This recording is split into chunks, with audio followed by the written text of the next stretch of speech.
Ang tanong kasi ng taong bayan, gaano ho ba tayo kasigurado na doon sa setting, doon sa lokasyon na nakalagay po doon sa pre-operation document po ninyo, kabilang si Pangulong Bongbong Marcos at isang artista po, ang nandun mismo at gumagamit ng illegal na droga? Yung po confidential informant po ang nag-provide at siya yung merong personal knowledge. Siya yung nandun kasama niya. Kasama siya mismo doon sa kung saan nandoon yung tinuturo niyang mga personalidad. Sa katunayan, nung makaharap ko itong tao na to, no, talagang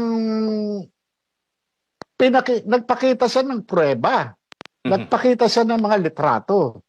At yung litrato na yon, iba't ibang araw o iba't ibang pagkakataon at iba't ibang lokasyon.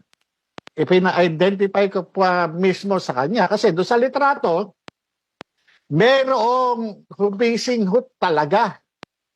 Merong nag-aayos nung linya nung white powdery substance Kaya kahit kilala ko yung tao na nagde-depict doon sa picture na yon, tinanong ko ito doon sa confidential informant. Kaya gusto ko siya para sinusulat ko nung dinideklara niya. Personally, nakita po ninyo doon sa larawan. At, Opo, sa larawan. Opo. Pero lilinawin ko po, na itong mga larawan na ito, yung confidential informant po ang nagdala, nag-present at galing po ito doon sa kanyang cellphone. Kasi yung computer printout at saka yung cellphone niya, ipinakita niya sa akin, sir, ito po yan sa cellphone, ito po yan, yung nandito sa printout, ito po yan. Tapos ini-scroll po niya. Kaya ako naman, talaga nakita ko naman yung na mukhang credible at talagang mukhang kapaliwala naman yung niya. Kaya nagkaroon ako ng motivation na talagang idokumento.